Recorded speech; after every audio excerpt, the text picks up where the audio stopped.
So today I wanted to talk to you about a few different things. One was I wanted to talk to you today about the narcissist and them evolving. A lot of people online now are starting to talk about how the future narcissist is going to learn to adapt because we're learning all of their current features. Instead of, say, love bombing, they're going to maybe do things like start to mirror you, because the love bombing thing may start to get caught on to, meaning we know their cycle, right? The narcissistic cycle. So they're going to morph. They're going to evolve and change it up, switch it up, and do things in the future kind of like mirroring. And so there's a couple things I want to say about that. And that may be true. What I wanted to say about that is they're all running on tracks because they're all hooked up to the same entities. And those entities are like Wi-Fi waves, okay? Because those entities are collecting all of that fuel from them that they're running around so hard to go get. Yes, the fuel does support the mask, the false mask, and it does, but they're plugged right up into those entities, and they can't unplug if they wanted to. They're like, you know how we got hollowed out, but we could also unplug because we have free will. But they have dedicated themselves to them, meaning somehow that's where people talk about selling their souls and stuff like that. You know, there is something to say about that. There's not just hundreds of thousands of people that are famous all over the earth talking about how they sold their soul, and it's not true. Okay, y'all. What they're saying is just like the narcissist, you know, the hierarchy of the world system is on a spiritual consciousness of narcissism, meaning that they're all linked up and they're running on similar tracks, and the tracks are based on the entities. The tracks are not the narcissist tracks. They're the tracks are the entities that they gave themselves up to. And so, you know, the ones, say, that are more borderline-ish than sociopathic or psychopathic, they're going to run on different tracks because they don't deal with all of the same entities. And I kind of attribute it to like Wi-Fi. So if you pay for a Wi-Fi connection, then you're going to be able to get a code and you're going to link up to that Wi-Fi wave. So the same thing, when they commit themselves or sell out to some sort of entity for power and control, for, you know, manipulation, for seduction, all of the evil deeds that they do, that we know, you have to be honest with yourself. You know, they do deal with having power on the negative side. I'm not saying that it's power that is above and beyond the power of God inside you and the power of God, but I'm saying they do, you know, it's not, the enemy does have negative power, and his power is not that he can control you unless you give yourself up to him. He cannot control you unless you allow strongholds to defeat you in your life and to, you know, give up on your convictions. But what he does, he has power to seduce you. He has some power to convince you. He has power to give you options. That's what I always say on this earth. On this earth, nobody can make you sin, but they can give you options. And sometimes a lot of options is the worst thing in the world, man. You know, and so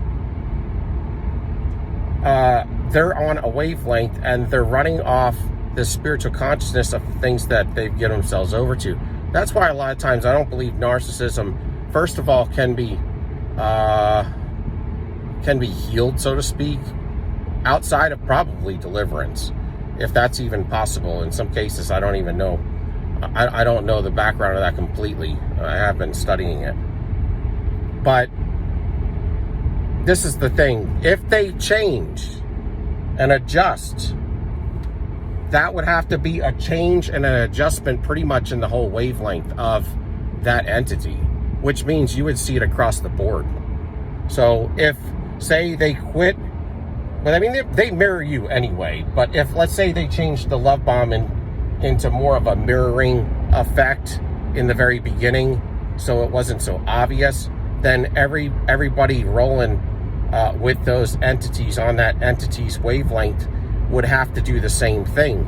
So you would have to, it would still be kind of like a global, well, I hate to say that global, it would be the whole earth would be operating the same way if it's on that entity's wavelength. So it wouldn't be so much that they're doing it and the other entity and the other narcissists aren't, because they're not creative. Okay, so there's going to be some differences amongst them, but for the most part, we all can say that they're robotic, because when you don't feel love, you don't have the love centers of your brain. What goes with the love centers of your brain are also the creativity centers. It's right-sided, y'all. And a lot of that, I'm going to do a podcast on that, but you're going to find that the anatomical right on everything is blessed. And I mean, on the whole earth mainly, with heaven being high north. So then, you know, the east side of the earth is the right side. Sun rises and it sets, you know, on the west side, the left side, the enemy, darkness. I mean, it's all over. In the Middle East, they eat with their right hand, anatomical, and they wipe their butt with their left hand. So it all pertains. I even think the luminous eye that got poked out was, well, the right or the left would symbolize the enemy. So, but anyway, that's why they lost their right brain. They lost their, because Christ sits to the right hand of God the Father. It's why they threw the nets to the left side and didn't catch anything, and then when they threw them to the right, they almost sunk the ship. They caught so many fish. And if you read in the Word, you're going to find that everything on the anatomical right is blessed and everything on the anatomical left is cursed. So sheep to the right, goats to the left. They blessed with their right hand. Everything was anyway. But my point is if they change, it's because the entities changed. So kind of like this, it's like a global computer, and the mainframe that's hooked up to every computer on the whole face of the earth, it updated or upgraded. So it would have to be something like that for the most part.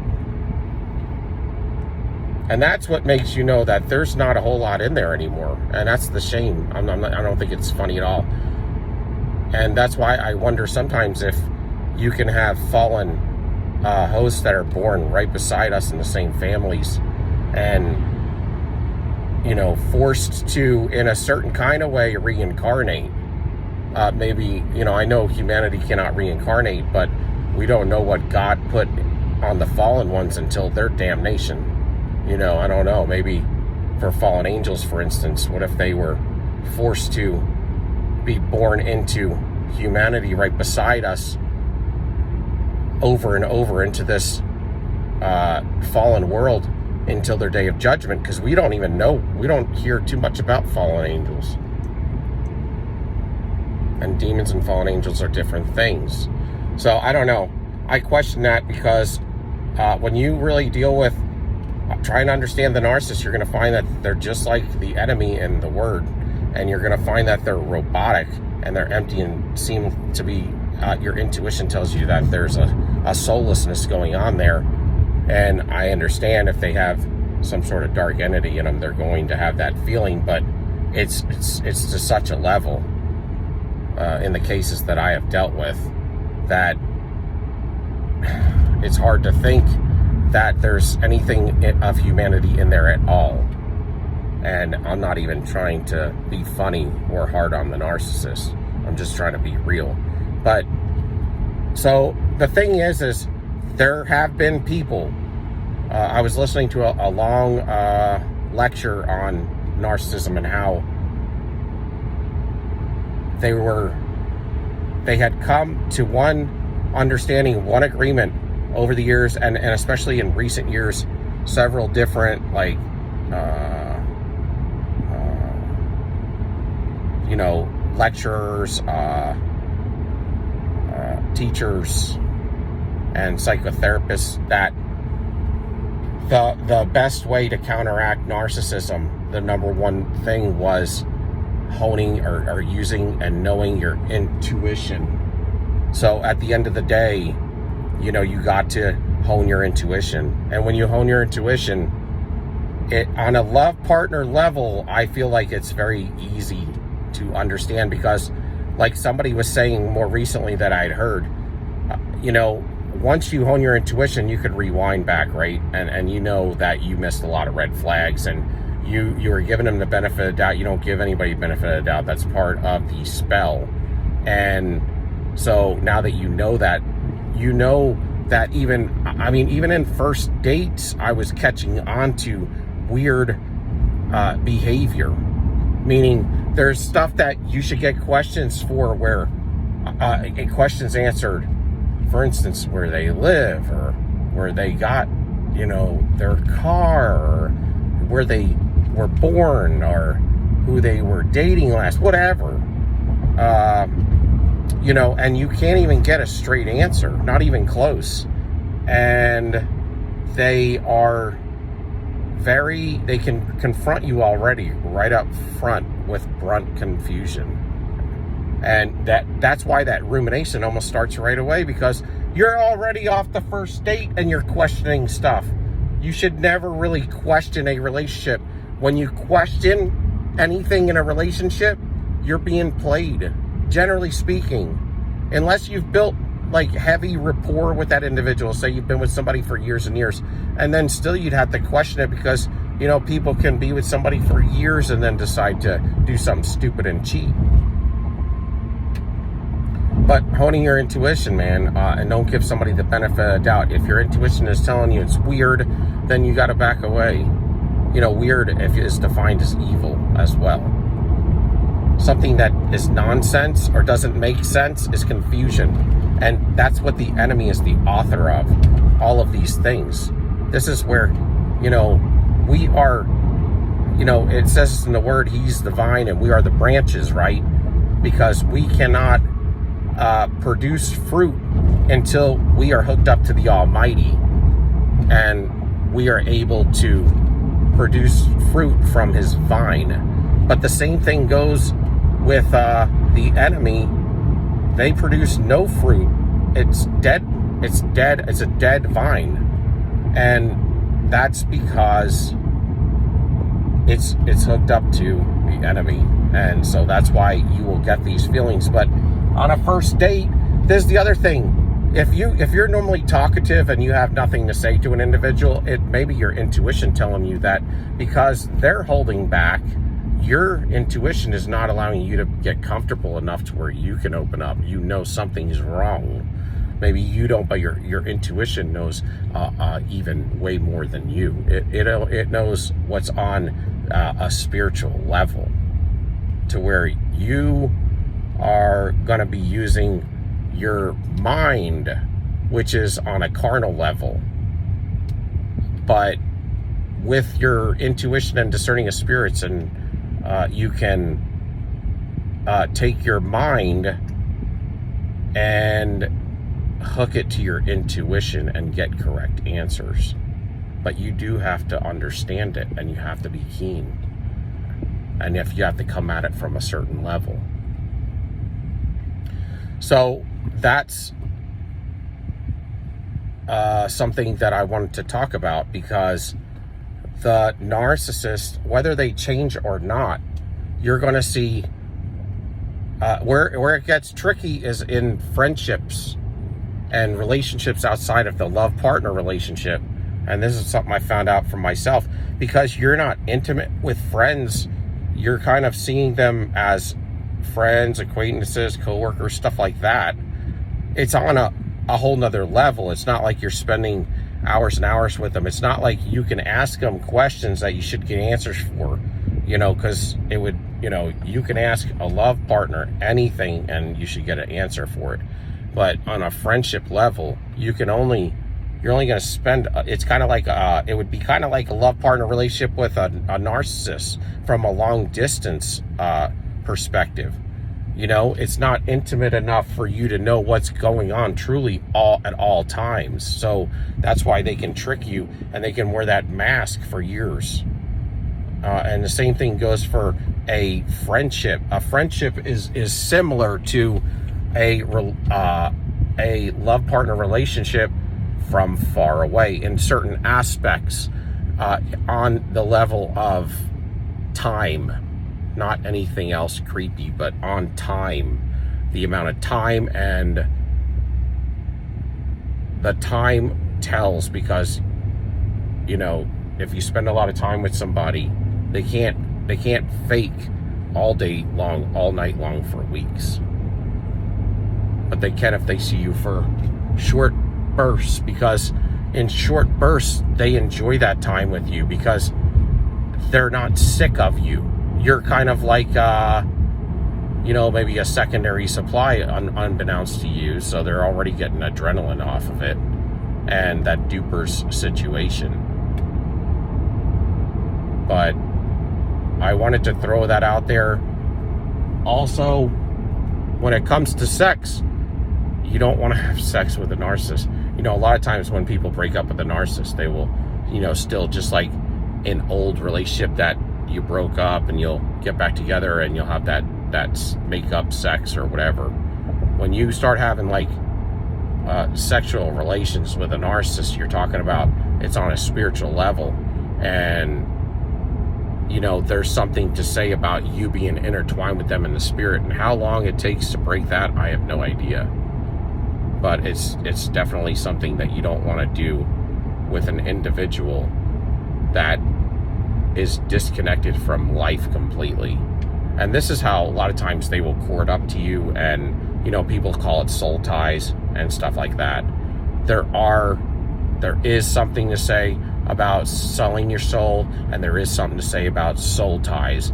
Maybe in the word, it may be described as different types of things, but there is that scripture that says, what would it be like for a person to gain the whole world but lose his own soul? You know, that's kind of like saying, not to manipulate the wording of that text, but a lot of people do take it as believing, or as possibly being the selling your soul situation.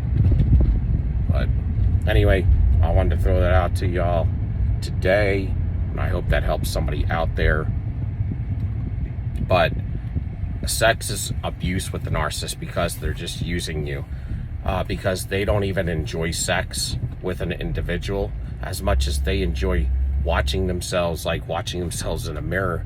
They'd rather, if there was a mirror around, they'd be watching themselves and telling themselves how beautiful they are while you'd be having sex with them. That's how creepy it is. That's why you can tell that there's a roboticism to them. And the greatest way you can see that is when you're having sex with a narcissist, if you pay attention. If you happen to be keen on that, and keen on, of course, love, and you know love through and through, you're going to find that it's kind of like a robot in that way, and in some other ways. Some people say even in kissing and stuff, but I've never noticed really that. I've noticed it more on the level of sex. That's where I noticed the roboticism hugely, and people speak on that. But when it's abuse because the person is not having sex because they love you, they're having sex because it opens your walls up, and they can flip that energy on a whole nother level, and they're not even enjoying it. So they're in it for different intentions. And so that's, again, it is it's seduction, but it's also manipulation, just like anything else that they do. So if you are out there, give me a like, a thumbs up, and a subscription. Love y'all. Peace. Till next time, we out.